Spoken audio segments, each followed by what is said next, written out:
Meu nome é Olivia Antunes. Tenho 34 anos e há 2 semanas cheguei em casa e encontrei minha própria meia-irmã usando o roupão que ganhei de casamento na minha cozinha. Antes de contar como se os tirei da minha linda casa em São Paulo e os joguei na sarjeta, me digam de onde vocês estão assistindo nos comentários. A viagem do aeroporto para casa tinha sido tranquila. Uma viagem de negócios de 2 dias para o Rio de Janeiro, um grande negócio fechado para a minha empresa. E tudo que eu queria era um banho quente e a minha cama. Parei na entrada, meu sedã velho e confiável parecendo fora de lugar ao lado daquele BMW novinho que meu marido, Ricardo, tinha alugado recentemente. Mas tinha outro carro lá, um que eu não reconheci.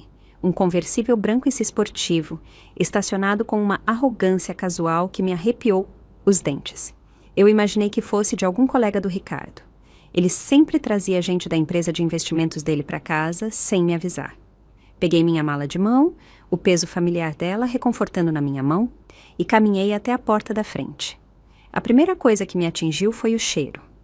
Um perfume doce e enjoativo, do tipo que se esforça demais. Não era o meu. Minhas chaves estavam frias na minha mão enquanto eu destrancava a porta. A casa estava silenciosa, mas era o silêncio de um lugar habitado. Uma bolsa de grife estava pendurada no encosto da minha poltrona favorita. Um par de sapatos de salto absurdamente alto estava largado perto da entrada. Meu sangue começou a se sentir como água gelada nas minhas veias. Caminhei devagar em direção à cozinha, meus passos silenciosos no piso de madeira que eu mesma tinha escolhido. E então eu os vi. Era uma cena doméstica perfeita. Meu marido Ricardo estava sentado à nossa mesa de carvalho polido, o valor econômico espalhado à sua frente, uma caneca de café na mão. No fogão, de costas para mim, estava uma mulher. Ela cantarolava, mexendo algo na minha frigideira de ferro fundido. E ela estava usando o meu roupão, o lindo roupão de seda que Ricardo tinha me dado no nosso primeiro aniversário, o que eu tanto apreciava. Por um segundo, meu cérebro se recusou a processar aquilo. Era como assistir a um filme da vida de outra pessoa. Então ela se virou e o filme se tornou um pesadelo. Era minha meia-irmã, Bianca. Ela me viu e seu cantarolar parou. A espátula caiu da sua mão na superfície do fogão. Seus olhos, arregalados e em pânico por uma fração de segundo, rapidamente se endureceram em outra coisa. Algo triunfante. Ricardo olhou para cima, sua expressão não de choque, mas de aborrecimento. Como se eu fosse uma interrupção. Olivia, ele disse, colocando a caneca na mesa com uma calma deliberada que era mais aterrorizante do que um grito. Você chegou mais cedo. Minha voz saiu firme e uniforme. Não parecia a minha. Meu voo foi alterado. Eu coloquei minha mala no chão. Ela fez um baque suave que soou como um tiro no silêncio. Aparentemente, não sou a única que chegou antes do previsto. Bianca ficou parada, agarrando as lapelas do meu roupão. O silêncio se estendeu, grosso e sufocante. Eu podia ouvir o tic-tac do relógio na parede. Cada segundo, um golpe de martelo contra o meu coração. Ricardo dobrou seu jornal, um gesto tão ensaiado, tão desdenhoso, que revirou meu estômago. Ele se levantou, ajeitando a gravata do seu terno de R$3.000. Ele parecia prestes a presidir uma reunião de diretoria, não a destruir um casamento. Precisamos conversar, ele disse. Ele começou um discurso. Era claramente ensaiado, cada palavra escolhida para causar o máximo de dano com o mínimo de confusão. Ele falou sobre como nosso casamento tinha se distanciado, como ele precisava de alguém que entendesse o mundo dele, alguém com ambição. Ele disse tudo sem um traço de emoção, como se estivesse discutindo um relatório trimestral de ganhos. E então ele desferiu o golpe final. A Bianca está se mudando para cá, ele disse, nem olhando para mim, mas para ela. Eu estou propondo um novo arranjo, um civilizado. Você tem 2 opções, Olivia.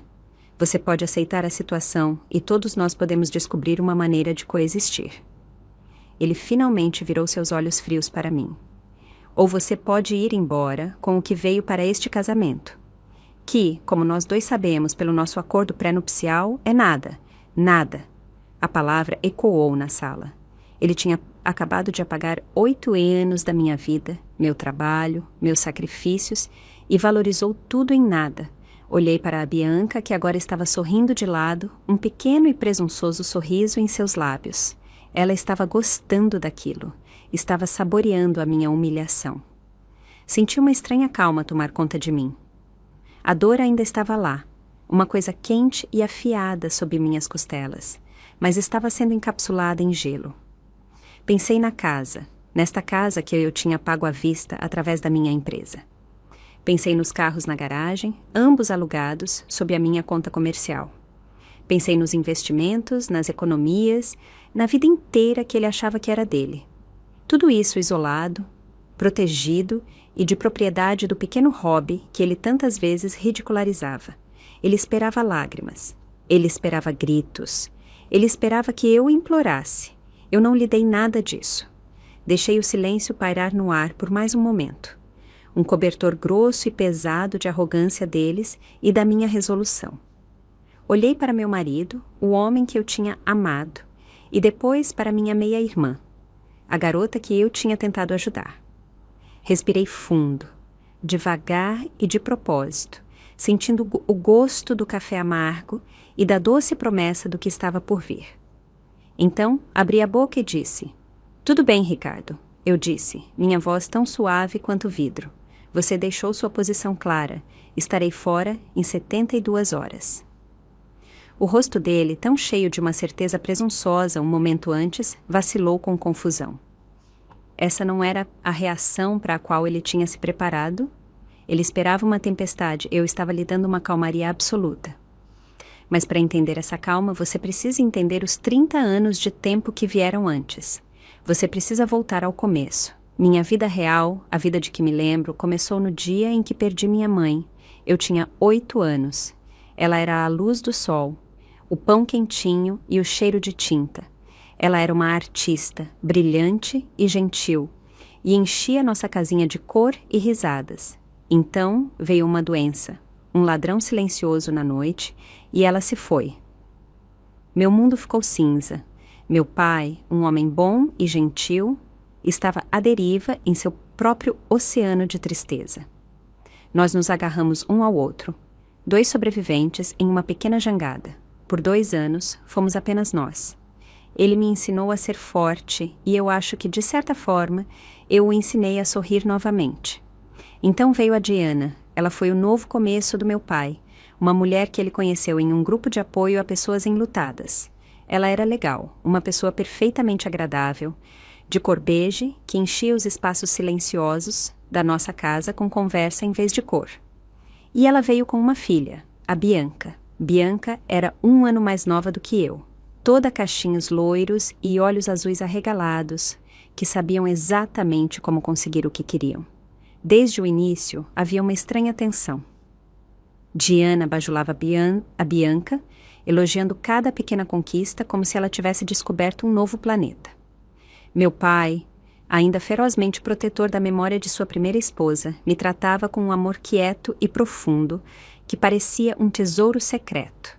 Ele me deu os antigos materiais de arte da minha mãe, seus livros, seu legado. Diana deu a Bianca roupas novas e um salário cada vez maior. Nós morávamos na mesma casa, mas em planetas diferentes. O ciúme começou pequeno. Na 5ª série, eu fiz uma maquete do sistema solar para a feira de ciências. Minha mãe era obcecada por astronomia e eu passei semanas nela, pintando cuidadosamente cada planeta, construindo um pequeno motor para fazê-los orbitar um sol brilhante. Foi a melhor coisa que eu já tinha feito. Na noite anterior à feira, a Bianca acidentalmente tropeçou enquanto carregava um copo d'água, encharcando todo o projeto. Os planetas de papel machê se deformaram e suas cores sangraram. Ele estava arruinado. Ela começou a chorar, se desculpando profusamente, e Diana correu para confortá-la, me lançando um olhar que dizia: "Como você pôde deixar seu projeto onde ela poderia tropeçar?" Meu pai passou a noite inteira me ajudando a reconstruí-lo, mas nunca mais foi o mesmo. A Bianca ganhou uma fita de participação por um pôster que copiou de um livro. Eu recebi uma menção honrosa, e enquanto eu estava lá, olhando para os meus planetas tristes e disformes, vi a Bianca do outro lado do ginásio. Ela não estava olhando para a fita dela, estava olhando para mim. E por uma fração de segundo, vi um brilho de pura e não adulterada satisfação em seus olhos. Foi um padrão que se repetiu durante o ensino fundamental e médio. Se eu tirava um 10, ela reclamava que o professor gostava mais de mim. Se eu entrava para o time de futebol do colégio, ela de repente desenvolvia uma misteriosa lesão no tornozelo que exigia a atenção de todos. Ela era um buraco negro de simpatia, e o alvo favorito dela era qualquer coisa que me trouxesse alegria. Meu pai via isso. Eu acho que ele frequentemente me chamava para um canto e dizia: "Você tem o espírito da sua mãe, Olivia. Nunca deixe ninguém apagar o seu brilho." Mas eu queria uma família. Eu ansiava pelo carinho fácil que eu via nas casas dos meus amigos. Então eu tentei. Ajudei a Bianca com o dever de casa dela. Dei cobertura quando ela fugiu. Fingi não ver a maneira como ela olhava para os meus namorados. Eu estava tentando construir uma ponte para uma irmã que estava secretamente tentando incendiar o meu lado da costa. Então veio o Ricardo. Eu o conheci no meu último ano de faculdade. Ele era ambicioso, bonito e completamente cativado pelo negócio que eu estava começando a construir no meu quarto do dormitório, projetando embalagens ecológicas. Ele chamava isso de genial. Ele disse que eu ia mudar o mundo. Ele foi a primeira pessoa, além do meu pai, que parecia ver meu potencial não como uma ameaça, mas como um trunfo. Nós nos casamos 2 anos depois em uma linda cerimônia no interior de Minas Gerais. Meu pai me levou ao altar, os olhos brilhando com lágrimas. Ele sussurrou no meu ouvido: "Sua mãe ficaria tão orgulhosa." Enquanto eu estava no altar ao lado do Ricardo, olhei para os convidados e vi a Bianca. Ela era a madrinha, deslumbrante, em um vestido azul claro. Ela estava sorrindo, um sorriso largo e perfeito para as câmeras. Mas seus olhos estavam fixos em mim, com uma intensidade que era assustadora. Não havia alegria neles, nem carinho de irmã. Havia apenas uma inveja fria, dura e calculista. Era o mesmo olhar que eu tinha visto do outro lado do ginásio na feira de ciências, ampliado 100 vezes. Naquele momento, um arrepio desceu pela minha espinha, uma premonição fria que eu rapidamente descartei como nervosismo de noiva. Eu deveria ter escutado aquela sensação. Era o meu próprio coração tentando me avisar que a maior ameaça ao meu futuro estava bem ali, sorrindo nas minhas fotos de casamento. Após o casamento, a carreira do Ricardo decolou. Ele era uma estrela em ascensão em sua empresa de investimentos, um tubarão de terno sob medida. Meu próprio negócio, que eu oficialmente chamei de Soluções Verdes, também estava crescendo, mas de uma maneira mais silenciosa e orgânica. Comecei com empresas locais em feiras de agricultores, depois fechei com algumas redes de supermercado regionais. O trabalho era a minha paixão. Parecia que eu estava honrando o espírito artístico da minha mãe, mas com a mente de uma engenheira. Ricardo tinha sido meu maior torcedor quando estávamos namorando, mas depois que nos casamos, o tom dele começou a mudar. Meu trabalho se tornou meu projetinho. Ele chegava em casa depois de fechar um negócio de milhões de reais e perguntava: "Como foi sua feira de artesanato hoje, amor?" Foi uma mudança sutil, uma lenta erosão de respeito disfarçada de afeto. Ele me dava tapinhas na cabeça quando eu dizia que tinha conseguido um novo cliente, como se eu fosse uma criança que acabou de vender um copo de limonada. Enquanto isso, a Bianca estava à deriva. Ela tinha se formado na faculdade com um diploma em administração, mas tinha pulado entre 3 empregos diferentes em 2 anos, sempre reclamando que seus chefes não apreciavam a visão dela. Em um domingo, durante um tenso jantar de família, ela anunciou que tinha sido demitida do seu último emprego de marketing. Diana, minha madrasta, imediatamente olhou para mim. "Olivia, o Ricardo trabalha naquela firma grande e chique. Certamente ele poderia encontrar um pequeno trabalho para a Bianca." Senti um nó familiar no estômago. Era a velha dinâmica. A Bianca fracassando e eu sendo obrigada a consertar. Eu não queria. Uma voz gritou na minha cabeça: "Não faça isso." Mas então olhei para meu pai, que parecia tão cansado da tensão constante. Por ele, concordei em falar com Ricardo. Naquela noite, eu toquei no assunto. "Ricardo, a Bianca está procurando emprego. Você acha que pode haver uma posição de analista de entrada na sua firma? Ela é uma garota inteligente, só precisa de uma chance de verdade. Ele zombou, girando o vinho na taça. Olivia, somos uma firma de primeira linha, não uma instituição de caridade. Nós contratamos os melhores dos melhores das melhores faculdades. Sua irmã, ela não tem o currículo. A arrogância dele era irritante, mas eu insisti, apelando para a única coisa a que eu sabia que ele não poderia resistir, o ego dele. Eu sei disso, mas pense sobre isso. Você poderia ser o mentor dela. Você poderia moldá-la, guiá-la. Ela te admira tanto. Seria um grande reflexo sobre você pegar alguém com potencial e transformá-la em uma estrela. Eu vi então um lampejo de interesse, a ideia de ser um formador de reis, um mentor poderoso para uma mulher jovem e atraente. O atraiu. Ele acariciou o queixo. Tudo bem? Ele disse, a voz magnânima. Vou ver o que posso fazer. Mas ela se reporta a mim. Eu a manterei na linha. 2 semanas depois, a Bianca começou seu novo emprego. Senti uma onda de alívio. Achei que finalmente tinha conseguido. Tinha ajudado minha irmã. Tinha aliviado a tensão na família. Tinha construído aquela ponte. Eu fui uma tola. Eu não tinha construído uma ponte. Eu tinha aberto o portão e pessoalmente escoltado o lobo para o rebanho.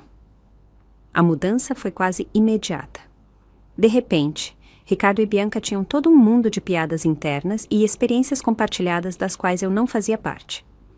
Os jantares se tornaram uma performance de suas vidas profissionais. A Bianca arrasou na apresentação da Braxton hoje, Ricardo anunciava radiante. Ela tem um verdadeiro instinto assassino. Bianca corava e dizia, eu aprendi com o melhor. Eles eram uma equipe. Eu era a plateia. Meu negócio, em contraste, se tornou uma piada ainda maior para ele. Ele entrava no meu escritório em casa, via meus protótipos e amostras de material e dizia, é bonitinho você ter seu projetinho de artesanato, Olivia. Ele te mantém ocupada enquanto eu estou lá fora ganhando um salário de verdade. Um salário de verdade? Ele não tinha ideia. Eu já estava lucrando mais de R$1 milhão, mas o deixei acreditar que eu estava ganhando dinheiro de bolso. Parte disso era autopreservação, uma lição aprendida com o divórcio difícil da minha mãe, do primeiro marido, antes de ela conhecer meu pai. Ela tinha confiado a ele tudo e saído sem nada. Jurei que isso nunca aconteceria comigo. Então, cada grande ativo, cada investimento, o pagamento inicial da nossa casa, tudo foi canalizado através da minha empresa. Legalmente, eu era uma CEO financiando um estilo de vida. Aos olhos dele, eu era uma dona de casa com um hobby. O caso provavelmente começou alguns meses depois que ela começou a trabalhar lá. Olhando para trás, os sinais estavam todos lá. As noites tardias no escritório, as viagens de negócios que eles faziam juntos, a maneira como ele começou a proteger o celular, como se ele contivesse segredos de Estado. Eu estava tão ocupada, tão focada em conseguir um contrato nacional, que eu justifiquei tudo. Eu queria acreditar na família que eu estava me esforçando tanto para construir. O momento nauseante da realização veio cerca de 1 ano atrás. Eu estava procurando um documento em nosso Drive, compartilhado na nuvem, e encontrei uma pasta de fotos de uma conferência de trabalho em Goiânia. Eram fotos deles em um jantar, rindo em um clube de jazz, o braço dele pendurado sobre ela. E uma foto, uma selfie tirada em um quarto de hotel. Bianca usando a camisa de botão dele e um sorriso presunçoso. Minha camisa. A camisa dele. Nossa vida. Meu mundo não se despedaçou. Ele simplesmente se focou em um foco nítido e horrível. Cada pequena ofensa, cada comentário condescendente, cada olhar compartilhado que eu tinha ignorado, tudo fazia sentido. Eu não tinha sido apenas traída. Eu tinha pessoalmente entregado a eles a faca. Eu tinha levado o lobo diretamente para a minha própria porta. E enquanto ele estava lá, pronto para devorar tudo o que eu tinha, eu fiz uma escolha. Eu não seria a presa. Se você ainda estiver ouvindo, por favor me ajude curtindo este vídeo e comentando o número 1 abaixo. Isso me permite saber que você me deu um curtir e que está comigo nesta jornada. Seu apoio é um grande incentivo para eu continuar. Por favor, comente com um e então ouça o que eu fiz em seguida. Depois daquele dia, algo dentro de mim mudou. A parte de mim que dava desculpas, a parte que esperava pelo melhor, simplesmente morreu. Ela foi substituída por algo frio, quieto e metódico. Eu não chorei. Eu não gritei. Eu entrei no meu escritório em casa, fechei a porta e abri um novo arquivo no meu computador. Eu o chamei de Operação Rouxinol. Um rouxinol é um pássaro pequeno e de aparência simples, mas seu canto é um dos mais poderosos e belos do mundo. Eu decidi que era hora de eu começar a cantar. Eu não os confrontei. Qual seria o objetivo? Eles simplesmente mentiriam. Me chamariam de louca, ciumenta, insegura, me fariam duvidar dos meus próprios olhos. Eu tinha visto isso acontecer com minha mãe durante o primeiro divórcio dela e tinha aprendido que você não vai para a guerra sem munição. Então comecei a reuni-la. Meu escritório em casa se tornou meu quarto de guerra. Comecei a documentar tudo. Cada noite tardia, cada viagem de fim de semana, cada cobrança de cartão de crédito para um hotel ou um restaurante em que eu nunca tinha estado. Eu configurei um alerta que encaminhava cópias de todos os recibos de oitivas do Ricardo para uma conta de e-mail privada que ele não sabia que existia. Flores para a analista estrela dele, joias da Tiffany's, lingerie. A evidência se acumulou. Um monumento nojento à trapaça deles. Eles, por sua vez, pareciam ficar mais ousados. A crueldade deles escalando de uma condescendência passiva para uma guerra psicológica ativa. O primeiro grande ataque veio há cerca de 6 meses.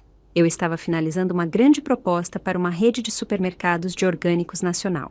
Este contrato era um divisor de águas. A culminação de 3 anos de trabalho. A apresentação final estava salva em nosso drive compartilhado em uma pasta claramente rotulada, verdes não apagar. Eu estava programada para apresentá-la via videoconferência às 9 horas da manhã do dia seguinte.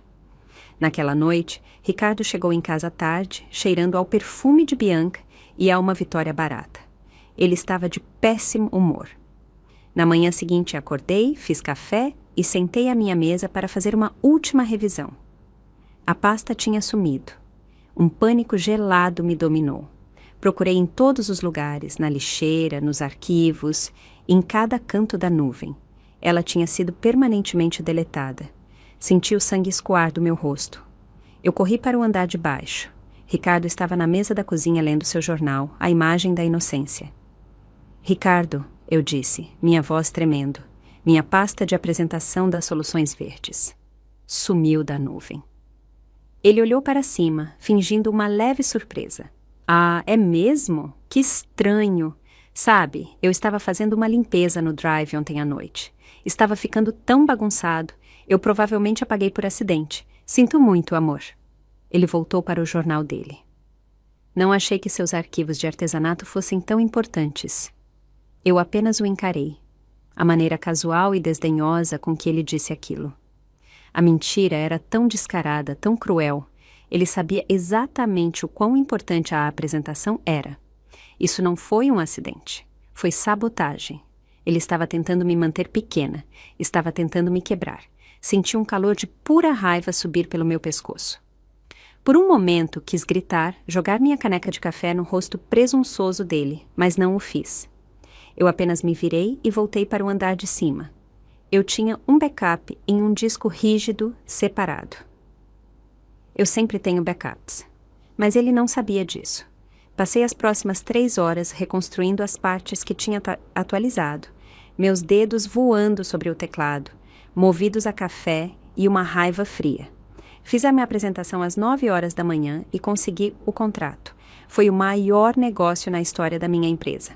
Quando contei a Ricardo naquela noite, ele mal conseguiu esconder seu choque e decepção. E eu soube, sem dúvida, que eu estava em guerra com meu próprio marido. O segundo ataque foi mais público, mais humilhante. Foi orquestrado pela Bianca. A firma de Ricardo estava organizando seu evento anual de caridade. Eu era esperada para comparecer e fazer o papel de esposa solidária. Eu odiava, mas fui. Estava perto da mesa de leilão silencioso quando eles se aproximaram. Bianca estava agarrada ao braço de Ricardo. usando um vestido vermelho sem costas, que era ao mesmo tempo caro e desesperado. Ela me olhou de cima a baixo, um sorriso falso e doce estampado no rosto. Então, em uma voz alta o suficiente para as pessoas ao nosso redor ouvirem, ela disse: "Ah, Ricardo, querido, essa não é a sua esposa? Olivia, certo?"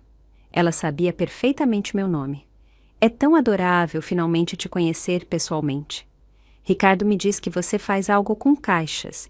É tão fofo ter um pequeno hobby para te manter ocupada enquanto os adultos estão trabalhando." As pessoas por perto riram. Meu rosto queimou. Foi um golpe direto, projetado para me pintar como uma mulher fútil e bancada, uma ninguém. Ricardo apenas ficou lá, um sorriso de satisfação orgulhoso no rosto, apreciando o show. Olhei para a Bianca, para o rosto perfeitamente maquiado e os olhos frios e vazios, e senti uma estranha sensação de pena.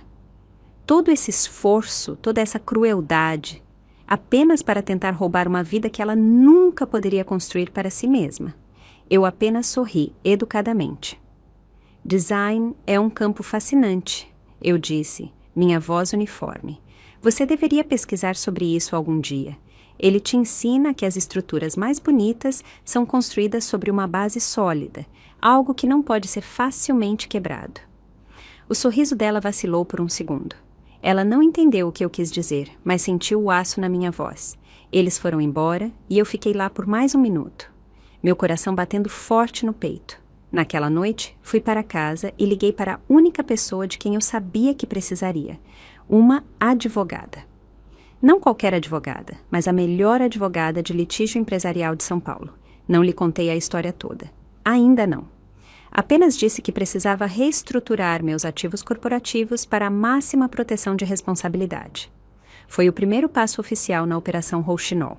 A guerra não era mais silenciosa. Estava prestes a ficar muito, muito barulhenta. Então, quando eu estava naquela cozinha com os rostos presunçosos deles me encarando, eu não era uma esposa de coração partido. Eu era uma general, e eles tinham acabado de entrar diretamente na minha armadilha perfeitamente montada. Minha calma não era choque, era controle. "Tudo bem, Ricardo", eu disse. "Você deixou sua posição clara. Estarei fora em 72 horas. Virei-me sem outra palavra e subi as escadas, deixando-os em um silêncio atordoado. Eu podia sentir os olhos deles nas minhas costas.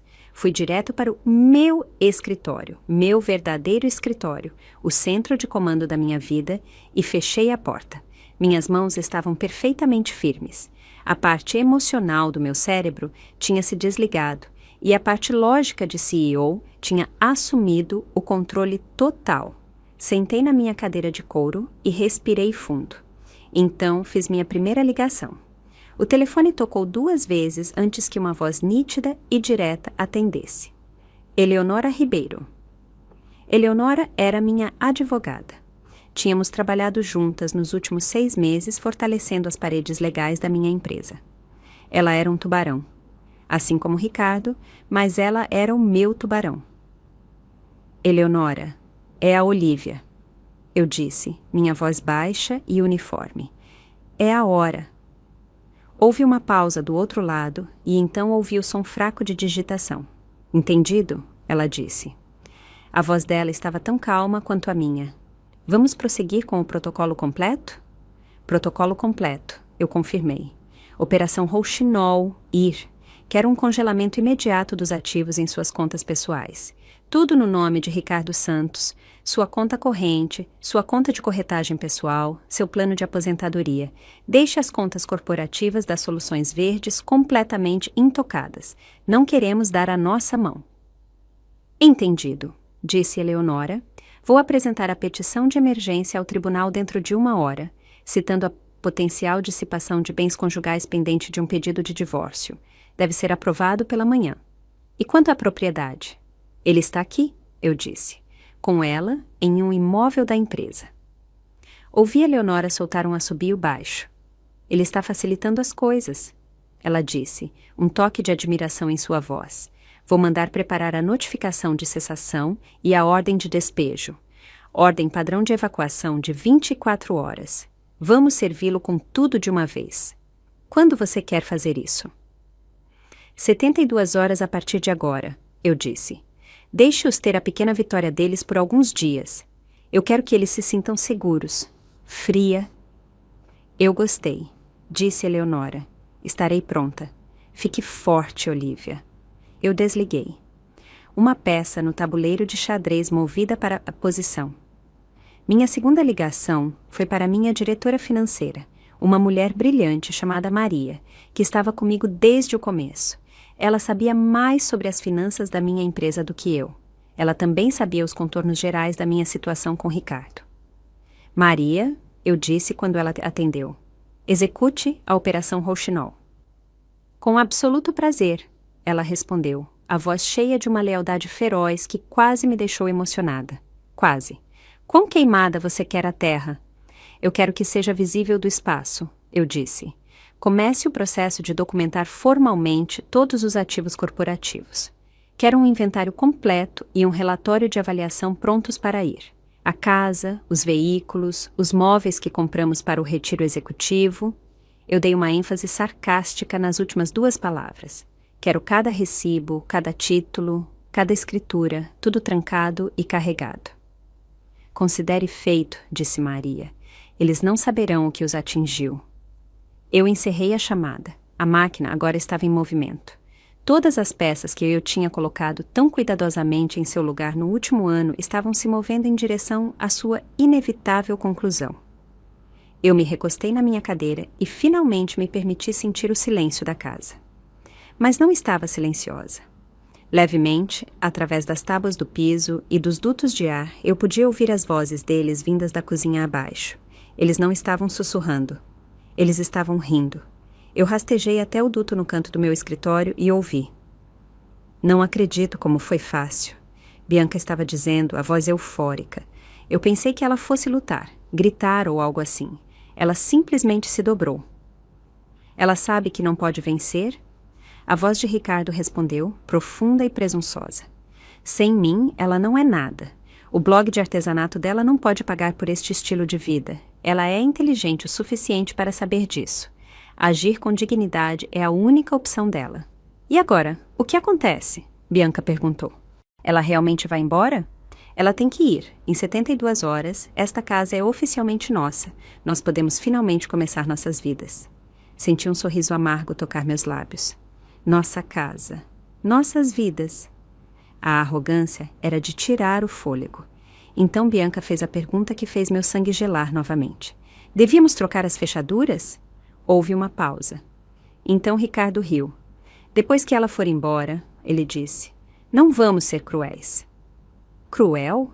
Ele achava que aquilo era misericórdia. Eu me afastei do duto, a calma gelada se instalando novamente em mim. Eles não tinham ideia. Eles eram dois ratos celebrando em uma casa bonita, completamente inconscientes de que não eram os donos. Eram apenas pragas, e o dedetizador estava chegando. Na manhã seguinte, acordei cedo. Eu contornei a cozinha, onde podia ouvi-los se movendo, a risada deles ecoando de forma não natural no que ainda era, por enquanto, a minha casa. Fiz café no meu escritório e comecei a trabalhar. Eu não estava arrumando minhas roupas ou pertences pessoais. Estava arrumando meu arsenal. Passei horas reunindo cada pedaço de documentação, a escritura original da casa, listando claramente as soluções verdes Eireli como a proprietária, os títulos dos veículos, as apólices de seguro corporativas. Imprimi 3 anos de demonstrações financeiras destacando cada grande compra que provava que minha empresa, não Ricardo, tinha financiado toda a nossa vida.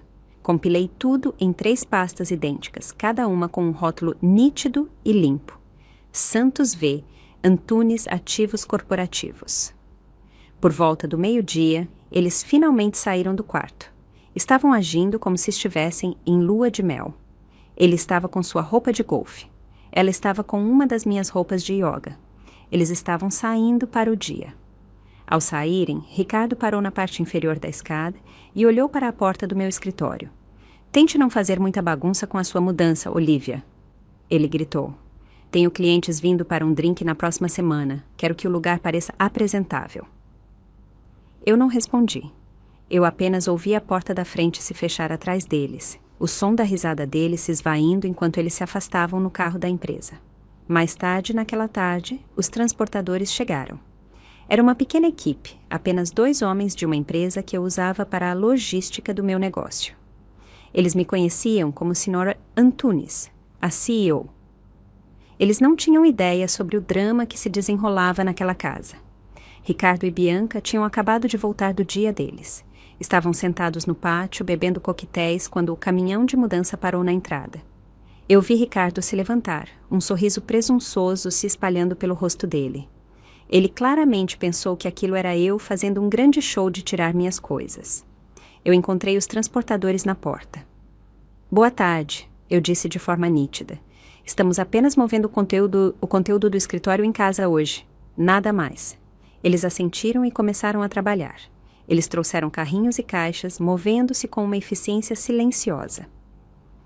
Ricardo e Bianca entraram, atraídos pela atividade. Ele se encostou no batente da porta da sala de estar, braços cruzados, observando a cena com um ar de diversão desprendida. Levando seus suprimentos de artesanato, ele perguntou, a voz escorrendo com condescendência.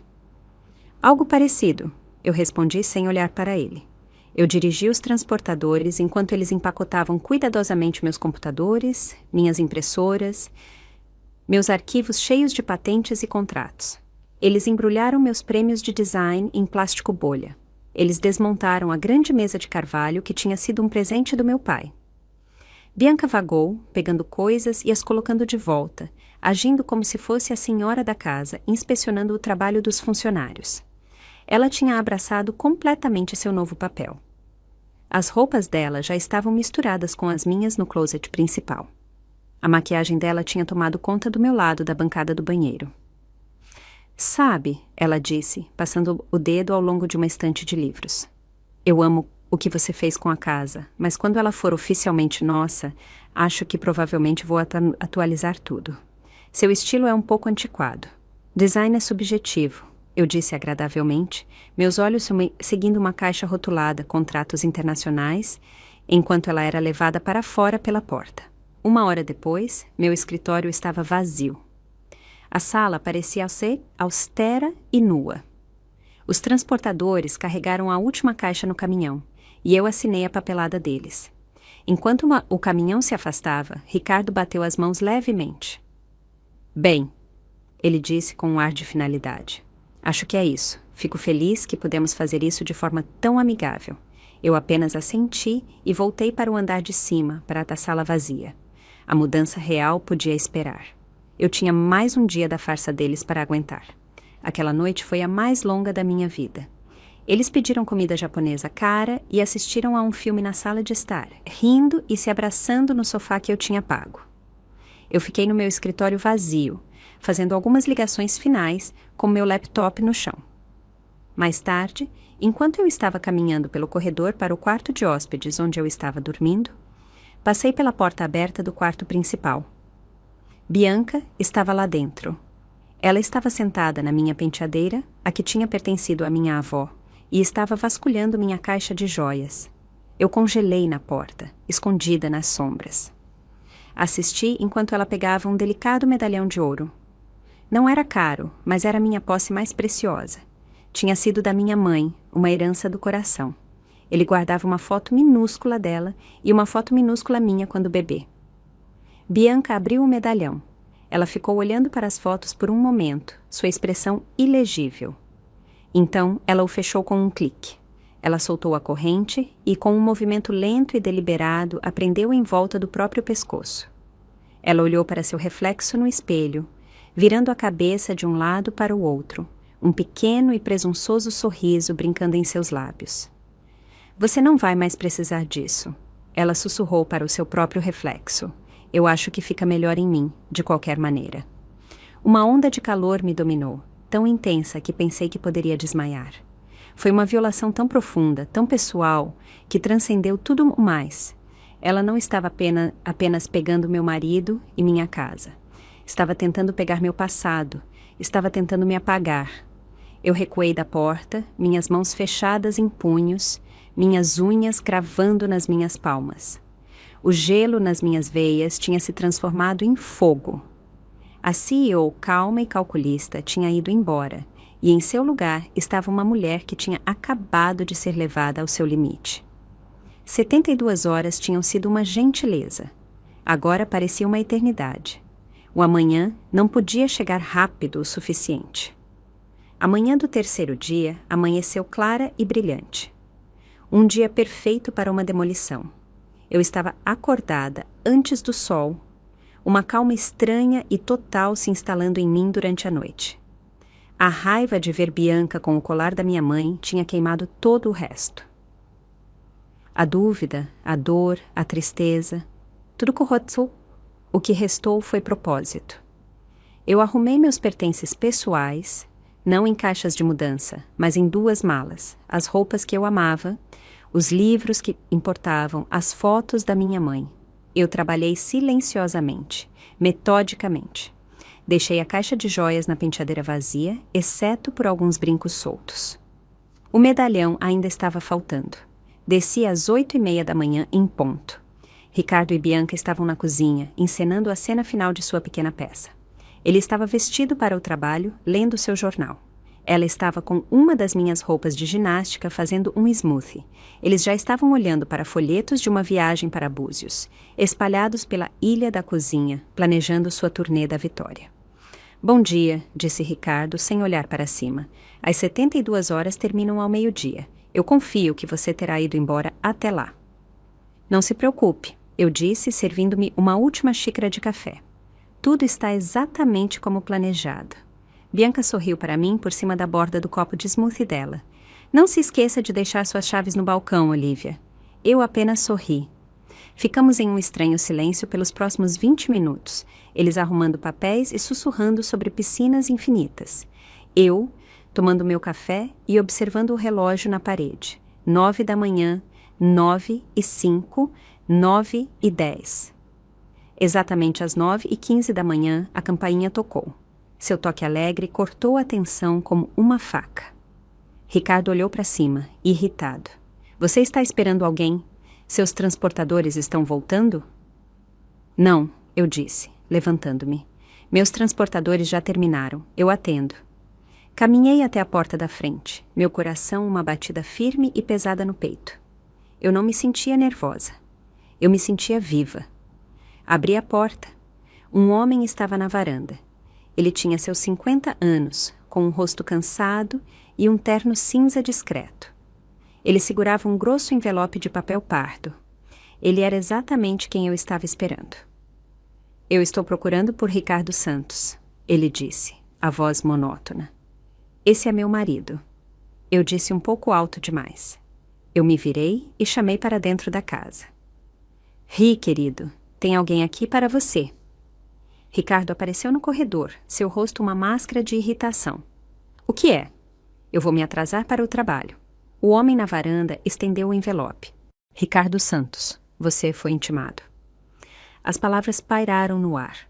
Intimado. É uma palavra que você vê em filmes, mas quando você a ouve em sua própria casa, ela tem um peso físico. Ricardo olhou para o homem, depois para o envelope, como se não entendesse a linguagem. Ele o pegou lentamente.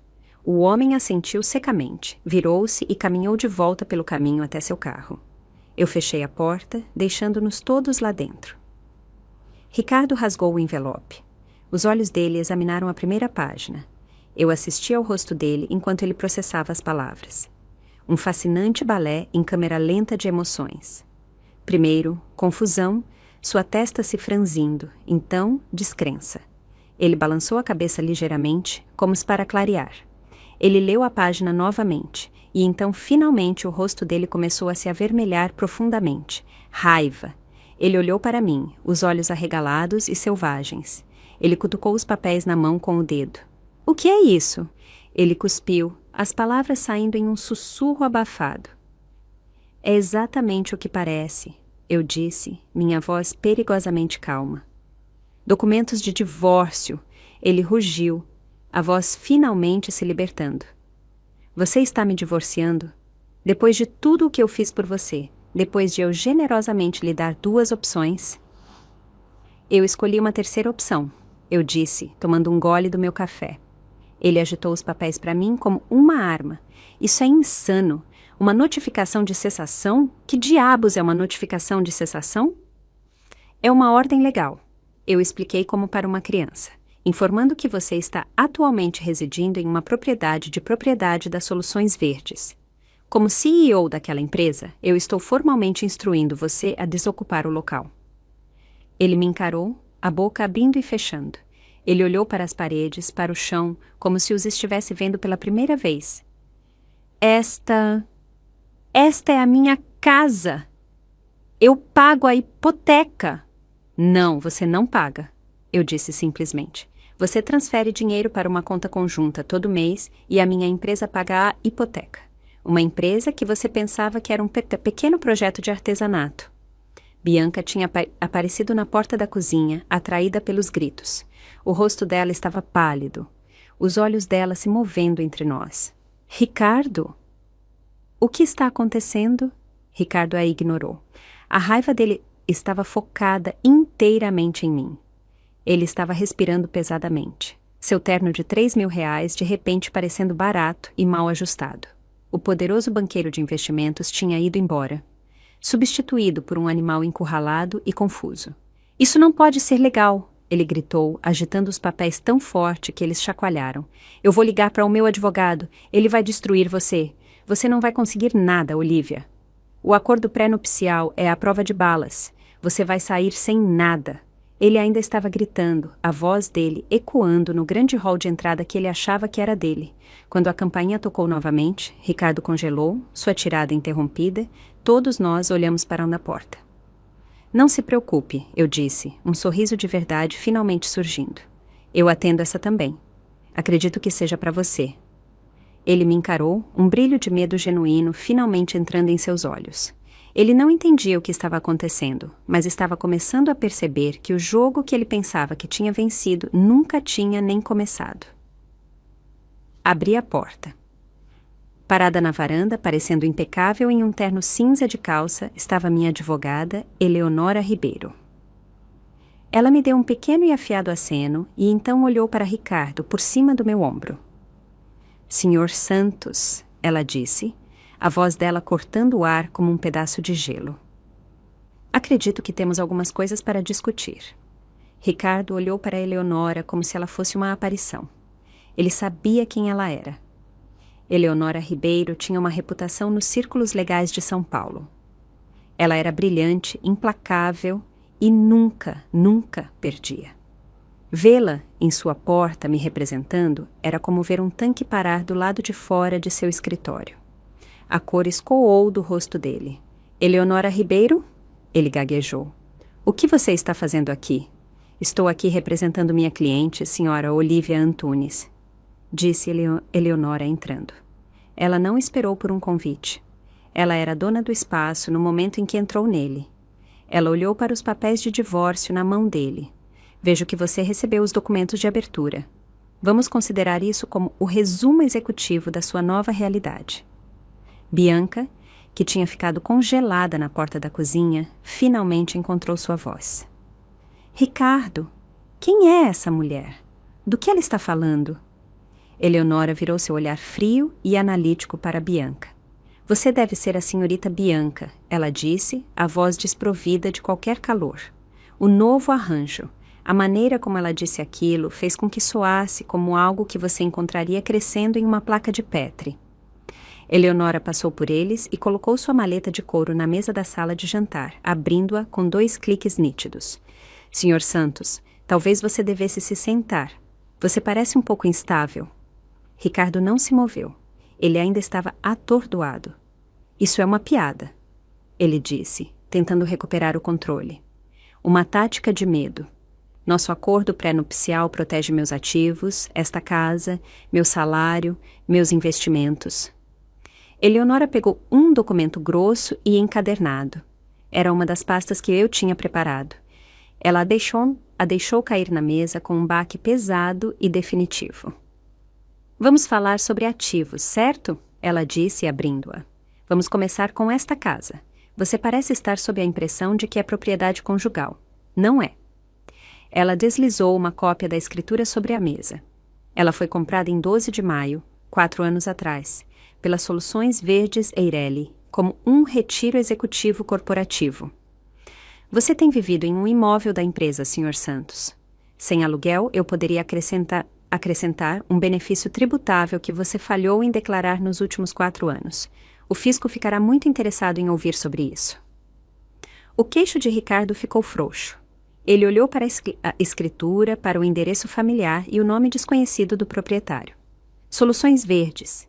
Que diabos é Soluções Verdes? Eu decidi que era hora de eu falar. É o meu hobby, Ricardo, eu disse calmamente. Meu pequeno projeto de artesanato. Ele olhou para mim, os olhos cheios de um horror crescente. Eleonora continuou, implacável. Em seguida, os veículos. Ela deslizou mais 2 documentos sobre a mesa.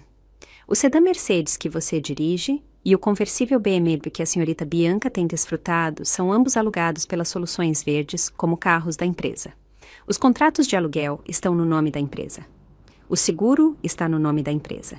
A partir da minha ligação para a agência de aluguel há 1 hora, vocês 2 não são mais motoristas autorizados.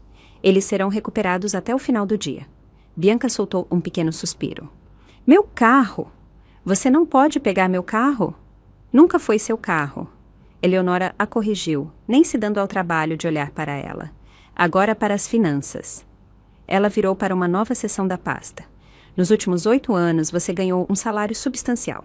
No entanto, seus gastos têm sido prodigiosos. As férias, os jantares caros, os presentes. Ela fez uma pausa e seus olhos piscaram em direção a Bianca por um microsegundo. Você tem vivido um estilo de vida que, eu temo, foi em grande parte subsidiado. As contas conjuntas que você compartilhava com minha cliente foram consistentemente complementadas por grandes injeções de dinheiro das Soluções Verdes para cobrir despesas domésticas. Ela bateu em uma planilha.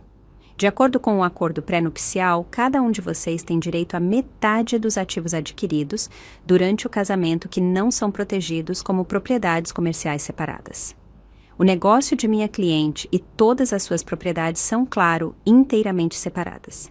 Então, a propriedade conjugal consiste no saldo restante em sua conta corrente conjunta, que é atualmente R$ 1.842, e o conteúdo do seu plano de aposentadoria pessoal.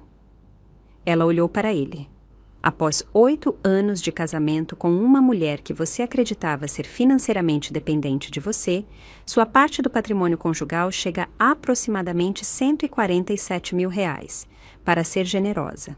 Seu advogado receberá a minha divulgação financeira completa esta tarde. Ricardo finalmente desabou. Ele afundou em uma das cadeiras da sala de jantar, a cadeira da minha empresa, e colocou a cabeça nas mãos. O silêncio foi quebrado apenas por sua respiração ofegante. Bianca, no entanto, não tinha terminado. A realidade de sua situação estava desmoronando sobre ela, e ela estava em pânico. Ela se virou para mim, o rosto uma bagunça de confusão e fúria. — Isso é loucura! Ela balbuciou. — Você não pode ser dona de tudo isso. Você só faz caixas. O Ricardo é o bem-sucedido. Ele é o banqueiro de investimentos. Eu olhei para minha meia-irmã, a garota que tinha roubado meu marido e tentado roubar o colar da minha mãe, e não senti nada além de uma vasta e vazia pena. Peguei meu celular, abri um aplicativo e o coloquei na mesa na frente dela. Era a avaliação em tempo real da minha empresa privada, preparada por uma firma independente para nossa próxima mudança para ir a público. O número brilhou na tela, R$ 9.500.000. Bianca olhou para ele. A boca dela se abriu, mas nenhum som saiu. O número era impossível. Ele não correspondia à narrativa que ela tinha construído em sua cabeça, aquela em que eu era a esposa patética e robista, e ela era a mulher brilhante e ambiciosa que tinha ganhado o verdadeiro prêmio. Ricardo levantou a cabeça. Ele olhou para a tela do celular. Eu vi a última parte da luta ir embora dele, substituída por um olhar vazio e oco de derrota completa. Mas como? Ele sussurrou, a voz um fantasma.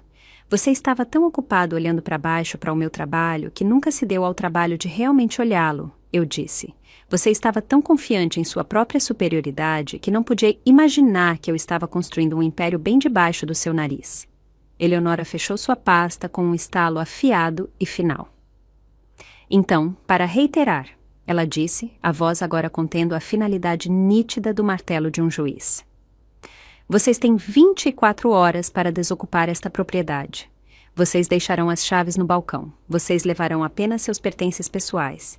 Qualquer outra coisa será considerada roubo. Isso está entendido? Ricardo apenas assentiu. Um homem quebrado. Bianca finalmente encontrou sua voz novamente. Um lamento desesperado e suplicante. Ela olhou para Ricardo. Ricardo, faça alguma coisa. Você prometeu. Você me prometeu esta vida. Ele nem olhou para ela. Apenas olhou para o meio da distância. Seu mundo de R$1 milhão encolhido para um único número humilhante na tela de um celular. Eu olhei para Bianca e quase senti pena dela. Ele te prometeu os bens de outra pessoa. Eu disse, minha voz suave. Erro de principiante. Você sempre deve verificar a propriedade antes de se comprometer com uma aquisição hostil. A partida deles foi tão patética quanto o reinado deles tinha sido arrogante. Eles não demoraram as 24 horas completas. Naquela noite, eles tinham ido embora. Eu assisti da janela do andar de cima enquanto eles carregavam roupas e caixas na traseira do sedã velho de um amigo da Bianca. Os 2 carros da empresa reluzentes já tinham ido embora, recuperados exatamente como Eleonora tinha prometido. Eles não conversavam. Apenas se moviam com a eficiência sombria e sem alegria de soldados derrotados. Bianca lançou um último olhar odioso para a casa antes de entrar no carro. Era o olhar de alguém que tinha sido roubado de algo que nunca realmente possuiu. As consequências foram rápidas e brutais, assim como a Operação Rouxinol tinha sido projetada para ser. A notícia do divórcio espetacular e da ruína financeira de Ricardo se espalhou pela comunidade de negócios unida de São Paulo como fogo selvagem. A firma dele, envergonhada pelo escândalo e preocupada com sua deturpação de seu status financeiro, o colocou em licença indefinida. Ninguém queria um banqueiro de investimentos que tinha sido tão completamente superado em sua própria casa. Ele era uma piada. A carreira dele tinha acabado. Bianca foi silenciosamente dispensada de sua posição uma semana depois. Acontece que dormir com um parceiro sênior, que então se torna o assunto de um escândalo maciço e humilhante, não era ótimo para as perspectivas de carreira de um analista. Eles se mudaram para o pequeno apartamento de um quarto da Bianca do outro lado da cidade, aquele do qual ela tinha estado tão desesperada para fugir. O divórcio foi finalizado em tempo recorde. O advogado de Ricardo, o mesmo que tinha redigido nosso acordo pré-nupcial à prova de balas, o aconselhou a aceitar qualquer acordo que ele pudesse conseguir. Ele tentou lutar para alegar que eu tinha ativos escondidos, mas Eleonora desmantelou isso no tribunal com uma eficiência brutal. Meritíssima, ela disse. O Sr. Santos tinha acesso a todas as mesmas informações que minha cliente tinha. Ele simplesmente escolheu não olhá-las. Ele estava muito ocupado desdenhando do hobby de sua esposa para notar que ela estava construindo um império. A juíza, uma mulher que parecia ter visto este filme 1000 vezes, nem tentou esconder o sorriso dela. Ricardo saiu com metade da conta bancária conjunta e seu plano de aposentadoria. Era apenas o suficiente para cobrir suas contas legais. A desintegração da família foi tão bagunçada. Meu pai estava de coração partido. Ele me ligou, a voz grossa de vergonha e arrependimento. Sinto muito, Olivia, ele disse. Eu vi o ciúme dela, mas nunca imaginei que pudesse ir tão longe. Conversamos por muito tempo e eu soube que nosso relacionamento sobreviveria. Minha madrasta, no entanto, era uma história diferente. Ela me ligou gritando, me acusando de arruinar a vida da filha dela. A Bianca cometeu um erro, ela berrou. Ela se apaixonou. Você não precisava destruí-la. Ela tentou me destruir. Eu respondi calmamente. E ela falhou. Eu terminei de limpar as bagunças dela e terminei com você permitindo-a. Eu desliguei o telefone e, com aquele clique, eu cortei o último laço tóxico com aquele lado da família. Foi uma amputação dolorosa, mas necessária. Quanto a Bianca e Ricardo, a aliança desesperada deles, construída sobre ganância e ego, desmoronou sem o meu dinheiro para mantê-la unida. Eu ouvi, através da fofoca, que ela o deixou dentro de 2 meses. Ela não conseguia aguentar o verdadeiro Ricardo, o que não tinha a casa chique, os carros rápidos e o cartão de crédito ilimitado. A última vez que eu soube, ela tinha voltado para casa com a mãe dela. Suas grandes ambições reduzidas a reclamações amargas nas redes sociais. 6 meses após o divórcio ser finalizado, a Soluções Verdes foi a público. A oferta pública inicial avaliou a empresa em 23 milhões de reais. No dia em que as ações abriram, eu sentei no meu escritório recém-decorado, assistindo ao ticker na minha tela subir. Não houve champanhe, nenhuma celebração, apenas uma sensação de paz quieta e profunda. Eu tinha vencido, mas mais do que isso, eu tinha sobrevivido. Na semana seguinte, eu comprei um prédio. Era uma torre de escritórios no centro, que tinha entrado no mercado recentemente, porque um inquilino importante, uma firma de investimentos, estava se mudando e quebrando o contrato de locação. Era a antiga firma do Ricardo. Eu não fiz isso por maldade.